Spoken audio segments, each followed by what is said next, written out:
Hello, everybody. Welcome back to another episode of the Crime and Coffee Couple. My name's Allison. Hey, my name's Mike. Hi, Mike. Crap, something just You fell out got of my stuff pocket. falling all over the place as we get started. Good start to the show. This is so unprofessional. Very unprofessional. I apologize. You shouldn't apologize. I should. It's all on me. So how you doing today, babe? I'm doing all right. We're recording this evening early. Yeah. We've been baking at our son's baseball game today. It Holy was smokes. so freaking hot in Florida. It's Who thought that Florida would be so hot? who the hell knew moving to Florida that it gets hot in Florida? Yeah, weird. I apologize for anybody who's still in cold and winter and stuff. It's officially like summer down here. Yeah, it was registering 90 degrees on my car today, so. Yeah, I'm sure people in the north are like, shut up. Shut the hell up. We've seen snow and stuff, like I think your cousin in South Dakota. Oh, she's seen nothing but snow. Yeah, it's tough up there. So. But she got to see the Northern Lights this week. Pretty awesome. That is like way up high on my bucket list. Yeah, and I was like, oh, is this something that happens every year? They're like, no, never before. We've never seen them. Amazing. Pretty cool. Yeah, that's pretty fun. So, how are you? Good. Just coached a bunch of 11 to 12 to 16-year-old boys. What are they, 12 to 16, I think? It's a big range because we had to combine two leagues. Mm-hmm. But I was out there all day and just had myself a protein shake because that's what like ripped guys do. Yeah, So, you're just pumping iron. You're going to the gym after this. yeah, I figure I don't have to do much more than just drink protein shakes. That's it. Just drink protein shakes. You can eat all the burgers you want, all the fries you want. You don't have to work out, nothing. You just drink those protein shakes and you look like Arnold Schwarzenegger. Just waiting for it to happen now. Anytime I'm just going to wake up and be like, holy cow, I got six-pack abs. You know, this woman used to work for my parents, and she would drink Slim Fast with her lunch, and her lunch would consist of beef sandwiches and French fries. Yeah, beef sandwich is something on Chicago. If you haven't been there, it's a fantastic Yes. food. But and she would drink this Slim Fast as her beverage to go along with her probably, I'd say, 900-calorie lunch. that's not going to work. And I remember I was probably only 15 at the time, and I looked at her, and in my head, I'm like, that doesn't seem right. But more power to her. She must know what she's doing. She's an adult. Oh, yeah. good times. Yeah, besides that, I think this week we're going to do a segment that we don't do often, only when it's necessary, is Allison's Amazon addiction. Yes. You got something that you'd like to talk about? I do. So we aren't paid. I mean, actually, if you buy the link through our show notes, we are paid for it, but it's not like advertised or anything. Anytime we have something that's like something worth bringing up, we do It's just because we want to. Yeah. So podcasting, takes a lot of research, and our house can be chaotic. Like our house is like sleepover central. So there's times when it's chaotic. I just need to get away to do research. So I'm like, I want a desk in our room, but I don't want it to take up a lot of space. Let me think. And this chick is just addicted to things on the wall. I do. Well, it's like if you go into IKEA, they're going to maximize their space by using the vertical space. We have a shelf right here on the wall. That's I from do IKEA. hate that shelf though. So anyway, I like to maximize my vertical space. So I got a mounted desk that goes on the wall and then it folds up so that it's like out of sight, out of mind. And we're going to have to take a picture of it because it's that darn precious. Yeah, it was pretty cool. And we both, you helped me put it together. So that made things pretty quick. And just you find a couple studs in the wall and it hangs pretty easily. Yeah, so if your kids need a like homework nook and you don't want to dedicate floor space with a desk, this is your perfect option. Yeah, it's pretty nice. It was smaller than I thought it would be. It's kind of the size of a cabinet. It's all you need for your laptop. You can't really take a lot of notes on it if you have a computer, but for my research, this is the thing for me. Good for space saving. So check it out in the show notes. Yeah. Outside of that, I'm going to read I want to say, a good way to support us if you don't want to become a patron is to leave us a good review on Apple Podcasts or Spotify or any of those things you're listening to us on. And I just want to read one of them for you because I thought, you get an example. You're like, okay, what kind of writing should I leave there? I don't want something long and drawn out. It's like, no, it could be nice and simple. Something like this from T. Lemming. Great investigating and intelligent telling. Who knew you could do a deep diving and witty podcast without offensive words? Wow, thanks. Occasionally, if it seems like it's necessary, we might drop an F-bomb. Yeah, I'm not going to say it's never going to happen because it definitely does, but it's usually towards the piece of crap murderers. I'm one of those people that I think swearing can sound super, super trashy, but if I get fired up... Oh boy, watch out. Yeesh. She'll come after you. I go at the F-bombs. Yeah, you do. So that's all right. And if you're watching YouTube, our puppy is just sprawled across. I actually had to move her ear because it was across my iPad thing. Kindle. Yeah. Well, she was pawing at you. She's like, I don't want this. She was knocking my microphone like, pet me. Yeah. And I do want to say I've been on top of things with the YouTube channel. So I think pretty much most of our episodes that we've done since adding YouTube are up there. So he's like Emerald. He just kicked it up a notch. Yeah. Bam. Bam. Just kicked it up a notch. Poppy's like, excuse me, I'm sleeping. Yeah, sorry, babe. So I'm ready if you are. Always ready. So as per usual, we've real been. Quick. Oh, I want to add that I'm wearing our Crime and Coffee Couple T-shirt. you are. So if you want merchandise, you can go ahead and buy it your own. It's in the link tree. So it says link tree. It's kind of links to everything, like Instagram, Twitter, all that. Any crap. of our pages. Yeah, and if you want to give us any case to study, then go ahead and go in that link tree. Instagram's probably the best, but you can also get us on Patreon and a TikTok. I replied to one the other day. So this is a listener suggestion, and this is from Scarlett. Thank you so much. I always love that name, Scarlett. Yeah. What is it? Gone with the Wind. I always think of that book. I read that when I was a teenager. It was like super, super thick. It was an accomplishment. And you liked it. I did. I did like it. Yeah. I think. Were you in college when you read that? No, I was in high school. Okay. I lived with my parents. I thought I remember you going through it again. Yeah. So thank you, Scarlett, for this. And this is a very sad, just completely unnecessary story that we shouldn't even be talking about right now, but we are. And we know these stories end so tragically, and this one is not away from that. So this is the deaths of Janelle Hornickle and Michael Wamsley. So the weather in Omaha, Nebraska, it was treacherous. It was Tuesday, January 4th, 2005. There was a snowstorm, and the temperature with the wind chill was about -10. Janelle Hornickle and her boyfriend, Michael Wamsley, were heading home from Kearney, Nebraska, back to where they lived to their apartment in Omaha. So it was a 186-mile drive. They were both 20 years old at the time when they got stuck in the storm. Oof, man, that's a tough drive. So, storm. It's, we grew up in Illinois, and we both went to Northern Illinois University. I had to commute for a year, and we're in cornfields with the snow and the trucks are whizzing by, and it's terrible to drive in a snowstorm. It's like you always feel like you're not going fast enough because all the trucks are flying by. It's like, I'm not going any faster than this. No, man. because you don't have control. Right. You hit a patch of ice and you're done. You're done. So, they're making this long drive in just absolutely horrible weather because, again, it was 186 miles that they were driving. So Michael was born in Denver, Colorado on October 7th, 1984. To parents Stephen and Gabby. He had 2 older brothers. The family moved to rural Ord, Nebraska. It's O-R-D, Nebraska, when he was 6 years old. He dropped out of high school. He worked in landscaping during the summer months. He loved working on old cars. The couple had been dating for about a year at this point. They were both working for the Timberline Total Solutions telemarketing company. It's a lot of T's. Mm-hmm. So throughout the course of the evening, the couple made 5 extremely strange and frantic phone calls to 911. They say it was at least 5. So I listened to the 911 calls aren't fully released. You can hear parts of them. So I put together what I could based on the phone calls because it was like, I wasn't sure which information came from what call. Why aren't they fully released? Oh, because I don't know. Investigation? Maybe? No, because this was in 2005. It's closed. There's nothing else to investigate. But regardless, it was at least 5 calls. They were strange, they were frantic, and they were asking for help and finding their way home. Despite their truck having more than a half tank of gas, as well as Janelle's cell phone and additional warm clothing inside, they left it behind. They set off on foot. Huh. So you'd think, obviously, did they run out of gas? Like, why would you need to leave your car? Mm-hmm. They were like lost. And I'm just trying to think through Well, this. you're going to get all the information you need. Okay. So when the 911 dispatchers began receiving calls, it became very clear that something was not right. Michael at one point told them that they came across hundreds of bystanders that didn't speak English. Janelle reported that others were taking cars apart and putting them in the trees. Wow. So something definitely mentally off. Something's going on here.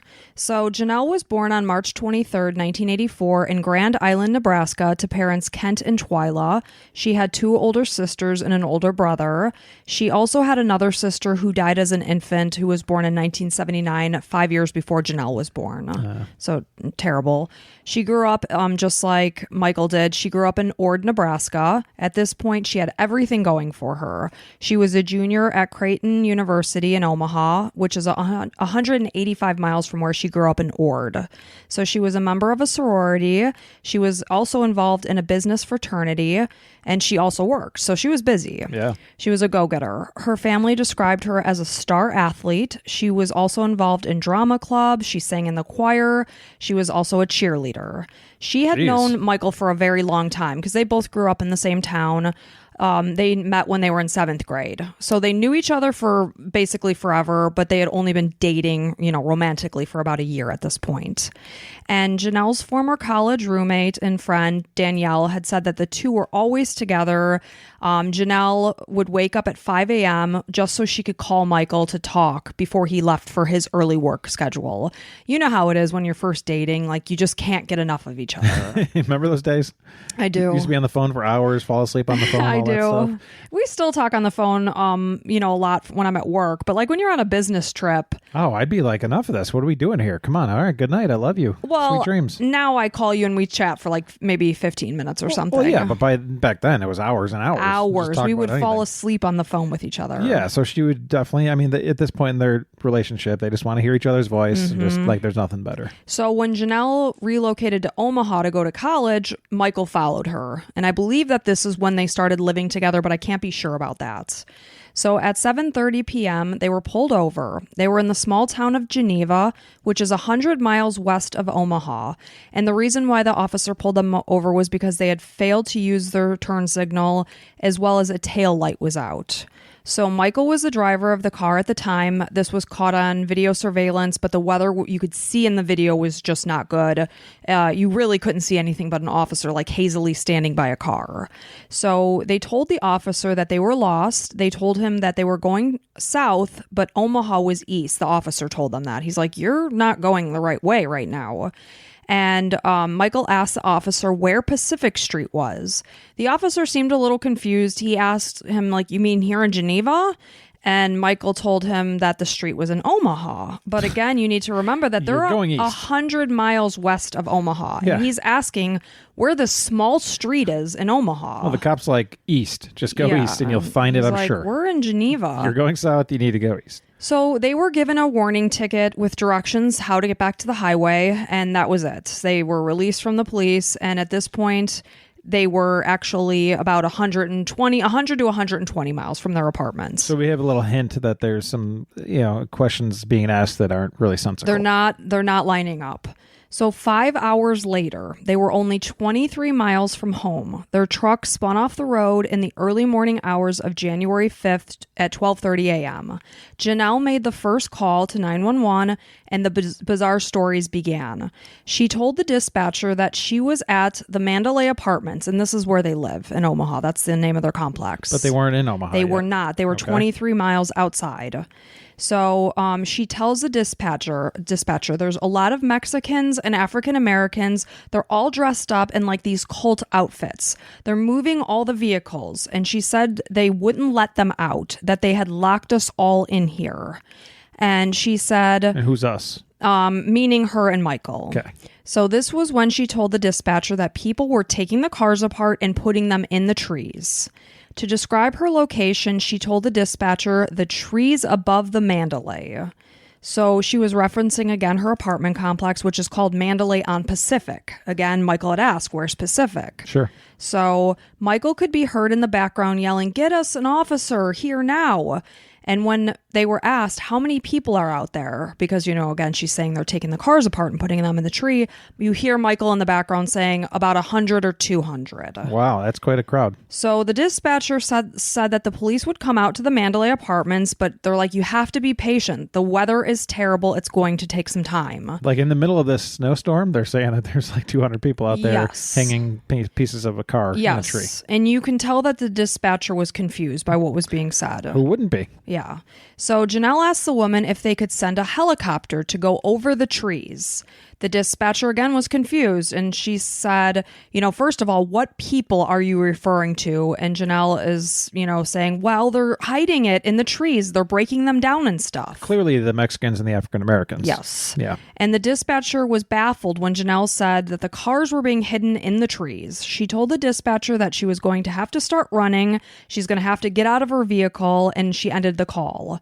The fear of the people that Janelle and Michael believed, they truly believed that these people were out there in the snowstorm. They drove these people, these so-called people, drove them out of the safety and the warmth of their truck and into the frigid blizzard. Wow. So this is where everything goes downhill very quickly. So I'm just going to say this sounds like another case that craziness and two, not Folie craziness. à deux? Folie à deux? Yeah. Yes. Like folly of two. And you'll hear everything that goes on and why. So authorities were confused by the couple's reports of being in Omaha, again, that they were at their apartment complex, since Janelle's cell phone signal was coming from Sarpy County, Nebraska. Despite the question of location, police were sent to the Mandalay apartments. They found no sign of them, for good reason. They weren't there. So Nebraska, they say, is only one, and this is at the time, was only one of 9 states that didn't have an up-to-date GPS tracking system for cell phones. So operators weren't able to pinpoint their location. However, it's kind of confusing because as I looked more into that, articles from like 2022 were saying that they can't pinpoint you. They're going to take whatever cell phone tower you're triangulating from, and it's going to be off a little bit. Well, triangulation, 3 different cell phone towers. Sure. So it's like you're in this area somewhere. And they're going to see where you're pinging closer to, but it's not going to necessarily be exact. No, but in general area. Yeah. And there was like a story about a woman who didn't know the address to the soccer field that her husband had had a heart attack on, and the dispatchers couldn't find them, and the husband died from the heart attack. So they're working on it still, and your phone companies are trying to work on it. But the more rural of a location that you're in when this is happening. Wait, you're saying right now still they don't have it? Yes. Oof. These are the things they're still saying in all the articles I was reading up to date, that they still can't necessarily pinpoint your exact location. Huh. And they were saying when you're in a rural area, the cell phone towers are fewer and farther between, making it that much harder. So instead of triangulating, it's like a circulating. So Yes. it's probably a bigger area, and it's like less accurate. So their calls were bouncing off of various towers in different counties. It was making it impossible to accurately find them. Sarpy County covers 248 square miles. They basically were comparing it to a needle in a haystack in order to find them. In the midst of nighttime, they had many strikes against them. They were rural. They were in a snowstorm. It was dark out. Yeah, and I don't know if I'm too technical, tell me to shut up. But so there's 3. If you're in a place that has a lot of cell phone towers, you can probably right now our cell phones are probably connected to 3 or 4 different cell phone towers. Right. The main one, being the one that we would talk through, but putting all that information together can tell you generally where somebody is. Generally, they were saying in between 30 and 300 feet or something like that. Whereas rural, you're connected to one. Right. If that cell phone tower is done, that one can't say which direction. It just knows it sent out a signal and you returned it. It doesn't. Maybe it might say within 60 miles of this radius. Right. So it's Right. And again, it was snowing like crazy and it was dark. It doesn't make sense for cell phone companies to add more towers because it's too expensive. Right. It'd be great if they could just somehow tap into your cell phone's GPS system and be like, you're right here. It'd be an invasion of privacy. So at 1:05 a.m., Michael called 911 and told the dispatcher that they had left their truck, but continued to insist that they were near the Mandalay apartments. They said maybe 3 blocks away and that they were out in the cold, walking, and at risk for freezing to death. A third call was placed at 1:30, about 25 minutes later, by Michael. He told the dispatcher that they were out by the gravel pit and they were freezing to death. Did they recognize them as calling in again? Yes. Okay. So it was various dispatchers were picking up this call, but it was I think about right around 3 consistently were receiving the calls. So he told them that the car broke down and he was calling from a glass 4x4 toll booth-like shack.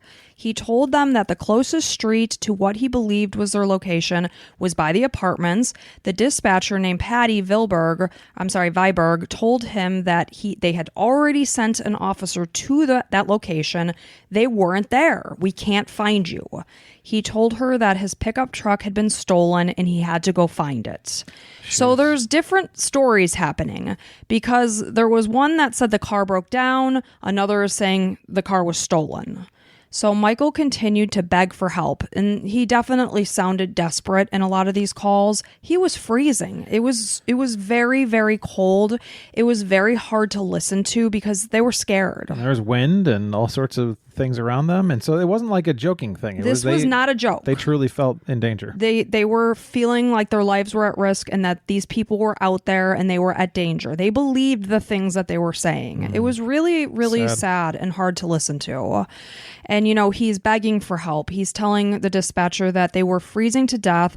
The dispatcher explained that if they were standing at 75th and Poppleton, as they said that they were, they wouldn't have to walk far to find help because there was plenty of places there. Yeah. And she's basically telling him, getting kind of frustrated and desperate at this point, Michael, I can't help you if you're not going to help yourself. Well, Omaha is a big city. Yeah, and there were definitely people in the comment sections of the different YouTube videos I listened to that they didn't appreciate the way that this woman spoke to him and said, I can't help you if you're not going to help yourself.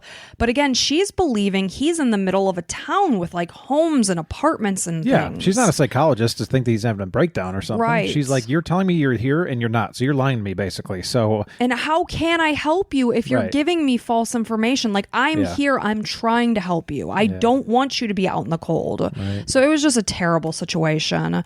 And when she said this, Michael just ended the call.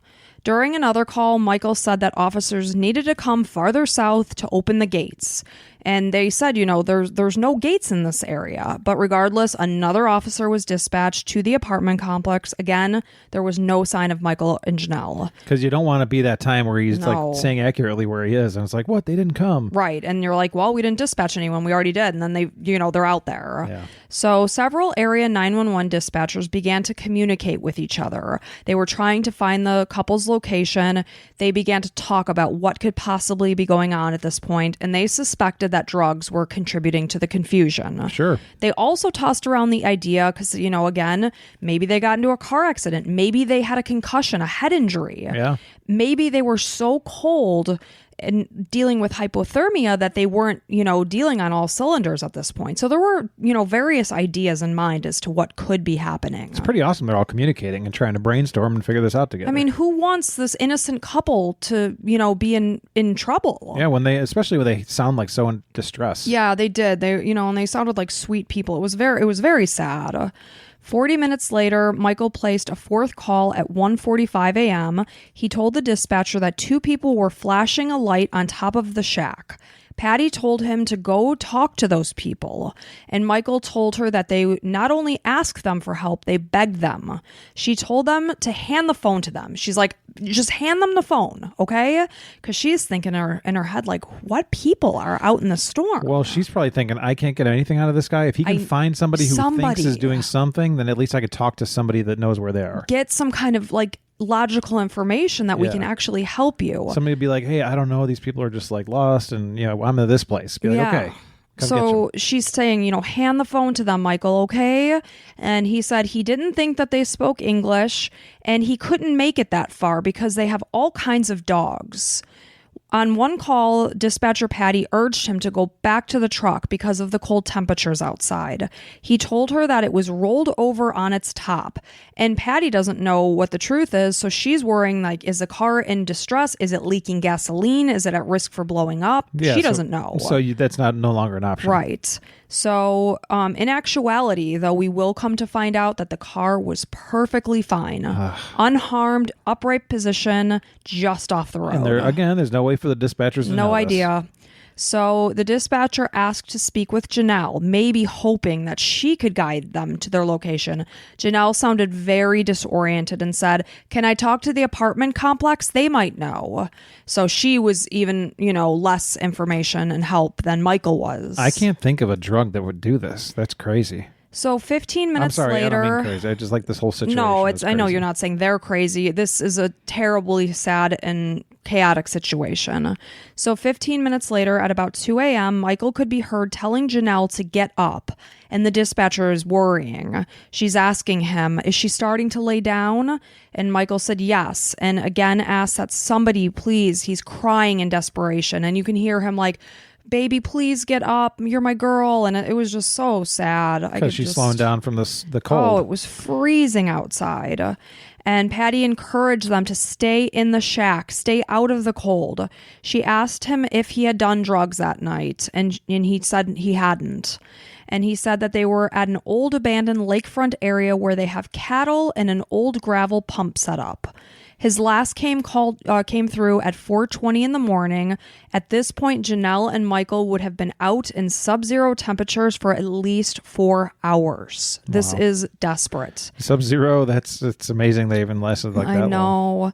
And the call lasted less than 2 minutes. It was very rushed. He said, "Hey, this is Mike Wamsley. I have just escaped. Please come get me."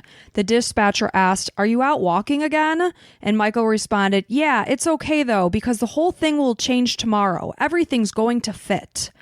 Officers combed the county, hoping the couple had somehow found some sort of shelter to protect themselves from these horrible conditions. So eventually their truck was found. Authorities came across a small amount of crystal meth. It was 90% pure. 90%? Based on Breaking Bad, that's really high. Yes. Wow. And Michael's body was found the next day. It was January 6th. His body was covered in snow. There was an intensive search for Janelle, and her body was eventually found the day after Michael's funeral, which was 6 days later on January 12th. It was at the edge of a sandpit lake, a half mile from where Michael's body was located. They were both within 2 miles of their warm truck. Oh my God. Like they could have just gone to their truck. If they had stayed in their truck, they would have easily made it through the night. They say when you're in a snowstorm, just make sure that the tailpipe doesn't become blocked with snow. But otherwise, you're safe. Just stay where you are so that you can be found. As long as you have gas. And good. They did. They had more than a half tank of gas. Inside the car, they had plenty of warm clothes too. Their winter coats were in their car. They were not wearing them. So Michael was wearing jeans and a hooded sweatshirt. Janelle was wearing jeans, high-heeled boots, and a hooded shirt. Absolutely not clothing fit for this kind of weather. Just a hooded sweatshirt and just a shirt like that in sub-zero. It was -10 with the wind chill. I can't believe that they would last like 2 hours, let alone 4. It was at least 4. Wow. So they both tested positive for meth, and the levels indicate that it was taken about 2 to 3 days before they called 911. Oh my God. Isn't that crazy? So I was listening to a YouTube video about this, and one of the comments said Mike was a great friend of mine. He was a great guy. I hung out with him at a bar the day before this happened.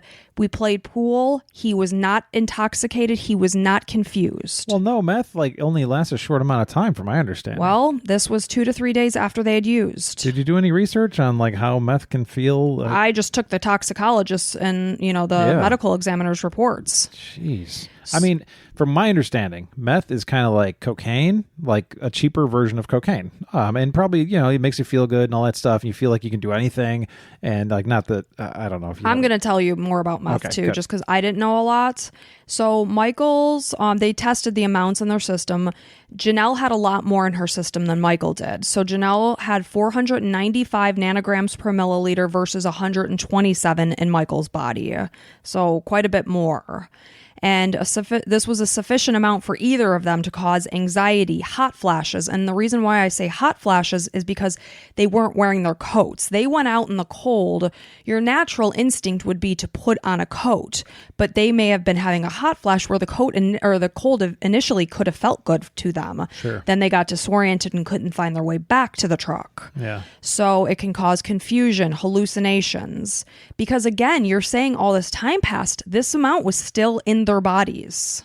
And there's no way they had any that day? They are saying 2 to 3 days before. Well, if that much can cause hallucinations, then how...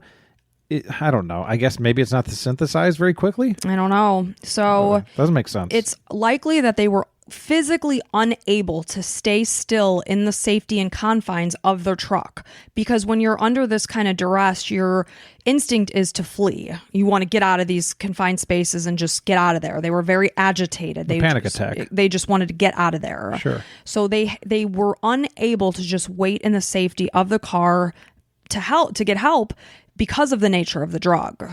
So they also found marijuana and nicotine in their toxicology screens.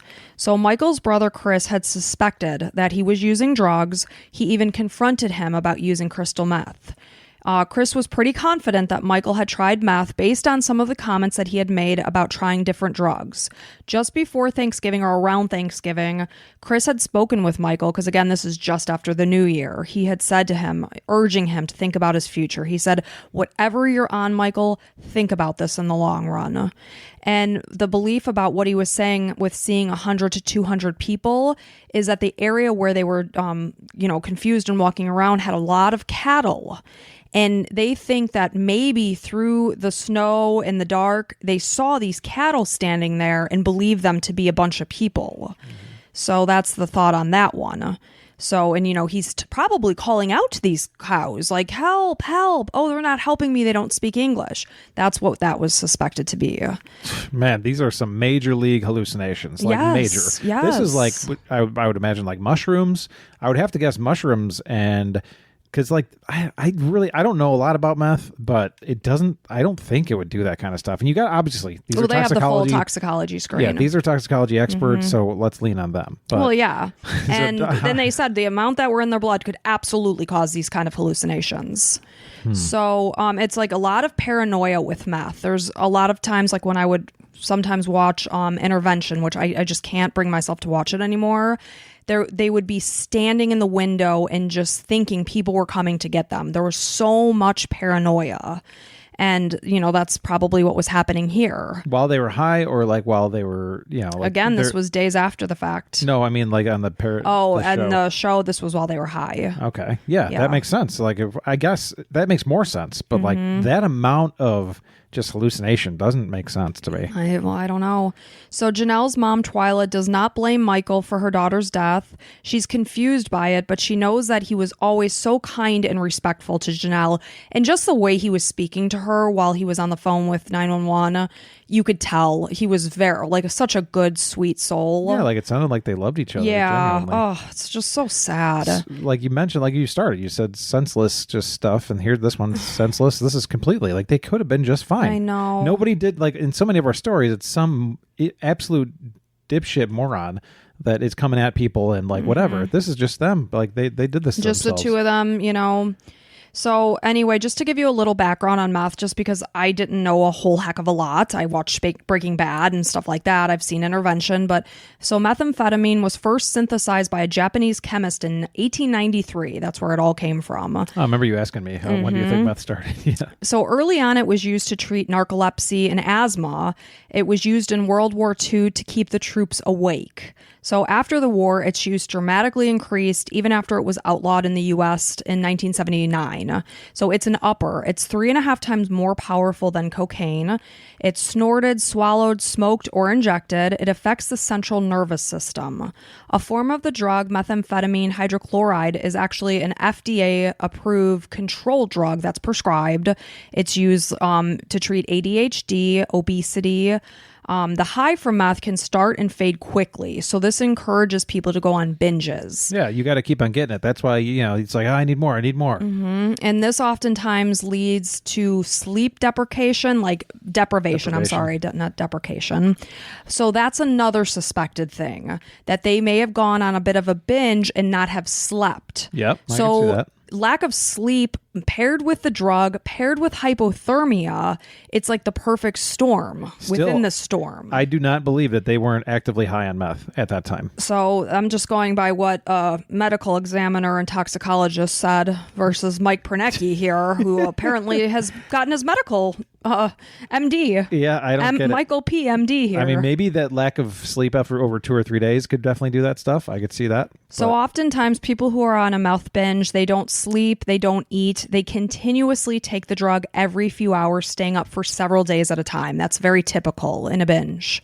So just like cocaine, like people get on cocaine binges. It's like, man, we stayed up for 3 days in Vegas with coke, and it's like, well, they say like I went out on a bender. Yeah, I've never done cocaine or meth or any of that stuff, but yeah. So meth increases the amount of dopamine in your brain, which plays a role in how we feel pleasure. It's highly, highly addictive because you get this dopamine rush. People can get hooked after one use. I read that time and time again on different sites. So just one use can cause this addiction. Use can cause paranoia, hallucinations, confusion, violence, memory loss, anxiety, a decline in your appetite, which leads to extreme weight loss. Prolonged use of this drug causes your dopamine system to just completely get out of whack. So oftentimes, if you're addicted to meth, you are only experiencing a sense of happiness when you're high on the drug. Yeah, which because again, it drains you. It just only continues the vicious cycle of the addiction. And I watched a lot of videos about it, and it was that one video about the whole faces of meth. It was where, because when it came across the US, these officers were like learning about it for the first time, and they're seeing repeat offenders, and they're looking at their mugshots over, say, 10 months, 1 year, 3 years. In the course of 3 years, some of these people literally aged about 40 years. Yeah, I mean, you see it all the time. Unrecognizable. And at my hospital, if I have to go in and see a drug addict, with somebody that's using meth, there are times I think I'm in the wrong room because I'm going into a 30-year-old's room and I think I'm in a 65 or 70-year-old's room. And I'm not just saying that. I'm not being facetious. It actually looks like they're close to 70 years old. Well, because it rots away their teeth, and they're super skinny and bony and just like no health, and they haven't eaten. It really suppresses the appetite, so you just stop eating. So it also leads to meth mouth, and this will lead eventually to your teeth literally just decaying and falling out of your mouth. Man. So this happens because meth slows your salivary glands. It causes extreme dry mouth. It also increases your sugar cravings, though also on top of it, when you're highly, highly addicted to a drug like this, you're not taking care of yourself. You're not brushing your teeth. You're not going to the dentist for your checkup. So you're all of this meth. leads to, oftentimes you'll see with anyone that's addicted to meth, they're missing teeth. I've had 25-year-olds that have full sets of dentures because they're addicted to meth. So it also causes hyperactivity that can increase your teeth clenching and grinding, which leads it to fall out as well. It also causes skin issues and sores, usually from hallucination. People think that there's imaginary bugs under their skin, so they're itching, and causing these sores. So oftentimes when you see these the mugshots, you're going to see that these people have sores on their face as well. I always say to my coworkers, like, why would you get onto a drug that causes your teeth to fall out and like your skin to look like this? Because you're not thinking that. You're thinking a quick high. That. You're like, I'm going to get a quick high and this will be fun and whatever. We're going out. We're going to have a good time. And then it's just like, I'll just get a little bit more. Okay. Let me get meth one more weekend. Okay. I'll spend $100 this weekend. I guess it's a lot cheaper than cocaine too. So it's cheaper. You get a bigger high. And it's a bigger high. Yeah. And it's just so sad. Like, that's why I can't watch Intervention anymore, because you see what they were. And like in the video that I was watching, it was this guy, he was a star athlete and he tried meth and he was in the track team. He threw like the record for the school's like javelin toss. How do you say that? Javelin toss. And he just, everything in his life was taken from him because of his meth addiction. Thankfully he did get clean, but it's just so sad. These good, solid people they lose everything. Yeah, through some boredom, finding some drug to do together, and before you know it, dead from being frozen. Yeah. Ugh. And Janelle's mom, Twyla, said that she had no idea that Michael was using drugs. She couldn't imagine what had happened. She saw Janelle, as well as Michael, in the early evening of New Year's Eve, only just a few days before this happened. She did not notice anything concerning. She said that Janelle was in good spirits, that they were sleeping normally, they had normal sleep patterns, they were playing games with the kids. She was excited for what the new year could potentially bring. It's unclear what transpired during the days of Janelle's school break from the new year until January 4th when they went missing. They attended several parties during this time. Captain Raleigh Yost of Sarpy County led the investigation of the couple's disappearance. It was suspected they had done the drugs at one of the parties right around New Year's Day. And he knew of their whereabouts and that they had gone to a party where the drug use was confirmed. Because, of course, they're asking around to their friends. Where were they? Who were they with? To get to the bottom of where did they get these drugs from. So he felt that it was possible that Janelle had tried meth for the very first time that night. Because there was absolutely no reason for anyone to suspect that she had been using for other periods of time, because she was not acting erratically at all. Usually you can tell, like, significant weight loss or just like not wanting to be around as much, bizarre behaviors. Sure. skittish, not sleeping, not eating. You can tell. Yeah. And so they believe that right around one of these New Year's parties is when the first time she ever tried the drug. So a New Year's party, and when did this happen? The 4th. Wow. And that's why they're saying about 3 days. So maybe went on a bender. I could see that as the main way this would Well, happen. and they do say that the lack of sleep really exacerbates it. Yeah. So investigators tracked down the source of the meth. They arrested a mother and a son who lived in Kearney, Nebraska, where they were. So it's believed that they were possibly driving from their drug location, because that's what I was trying to figure out was why were they in Kearney, Nebraska that day? I know that they had partied over there on right around New Year's, but why were they there that night? Maybe they were going to get more drugs. We don't know. But my iPad thing just died, so I'm going to do the best I can with the rest that I have. So they did arrest a mother and son. They were 56 years old and 19 years old. I'm at the very end, so you're good. But thank you, Mike, for trying to do the damage control as if I don't know how to turn on a Kindle. So, Janelle's sister, Jan, had spoken at her funeral. She really, really wants something to change within the 911 system to be able to better locate people, because this is not a sole incident that people are in a location, they don't know where they are, they're lost, and that their deaths could have been completely prevented had they been able to be found. So I know Nebraska, I think it was like somewhere around 2019, they had gotten like $2 million to put into their system to better locate people. Here's the thing. I restarted it for you. There you go. Thanks, Mike. Yeah, it's working now. I would bumble through life like bumping into walls if I was. I don't know how I existed for 16 years before I met you. Hey, I don't want to think about it. I must have been a bumbling fool. But back to the story. So her sister wants some changes to somehow be made. She wants something positive to come from this horrifically tragic thing that happened, that people can better be found in various cases. Like I mentioned, the woman whose husband had a heart attack. They're at a soccer field. She does not know the address. Her husband died because attention didn't get to him soon enough. It's because you're in an urban area, rural area. So it's not their fault. Obviously, they deserve as much safety as the rest of us that aren't in rural areas. But it's tough. I don't know. I don't know what you can't build more cell towers because they're useless because there's not enough people there. Yeah, I don't know. Something about you can tap into, like if you're an AT&T user, somehow you get it, like in an emergency life and death situation, you can tap into the exact GPS location. I don't know exactly, but obviously when in some of the articles I was reading, this may have been years ago, they were saying like at 1.70% of calls to 911 were on cell phones. Then it was 80%. I mean, you would think at this point it's got to be like almost Somebody asked me the other day, do you have a home phone? I'm like, no, who has a home phone? That's crazy. So basically what I'm saying is the majority of 911 calls are being placed by cell phones. People are on the go. It was different when they were on landlines. You could trace the call. Right. So the point is now we've got our cell phones. We're on the move. We might not know our exact location. If I'm driving, from Florida to Chicago and I'm in some mountain town of Kentucky, I couldn't give you a faintest clue of where I am if I stopped right then and there and there wasn't a mile marker. I could say I'm on I-75 or whatever. You could have some app that's like, small enough to be installed on all phones or something that has to be installed. And it can't be spyware because, you don't want privacy. Right. But only it'll be activated in emergency life and death situation. Yeah. So Janelle's sister also went around speaking to different churches and schools and things like that about her sister's story, telling kids, this can happen if you touch drugs. My sister did not do drugs. She tried it one time. She's no longer with us. There's a meme that's like, meth, not even once. And it's like a joke, like somebody and then somebody else and whatever.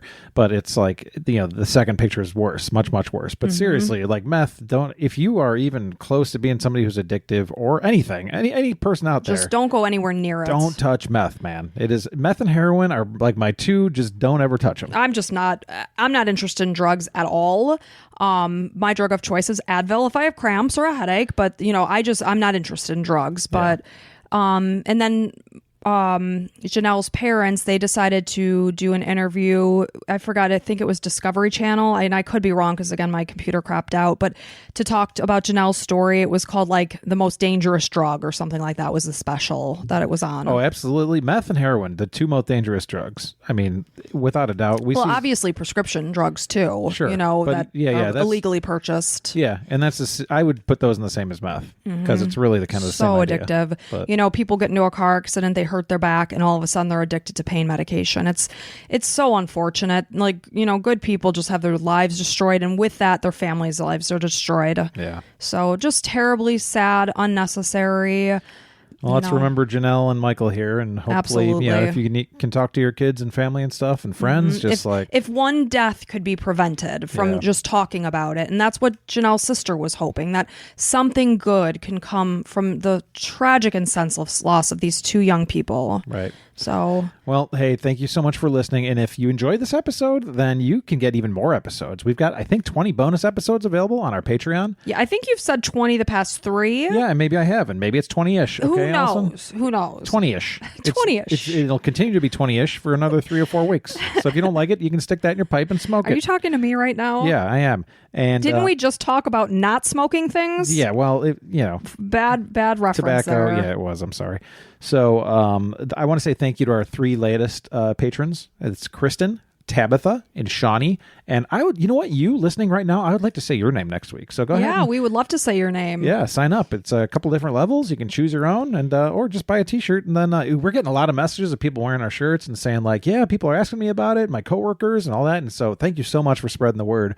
It's so awesome and so powerful. We appreciate you being part of the Crime and Coffee Couple Club. Absolutely. And we've been brainstorming, chatting about doing something for our patrons just as thank yous. I'll tell you, if you like the show, you're very lucky because Allison is behind it and she is dedicated like crazy. Like she is so into this whole thing, and I am too, but I mean, she's way better at things. I'm the ringleader. Yeah, man alive. You guys have some good stuff coming down the pike here. You know, sometimes when I can't sleep at 1 a.m, the wheels are turning. You're going to be very glad you invested in this podcast because of this young lady. Because of El Crazy over here. Is that what you're trying to say? Yeah, if you like what you're doing, she's going to bring you even more. So we got some good stuff. I like doing this, and I love you guys, and I appreciate the hell out of you, and thank you so much for being here, and until next time, bye.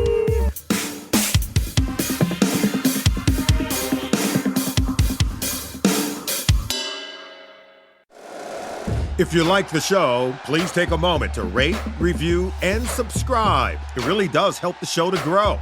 Thank you for listening.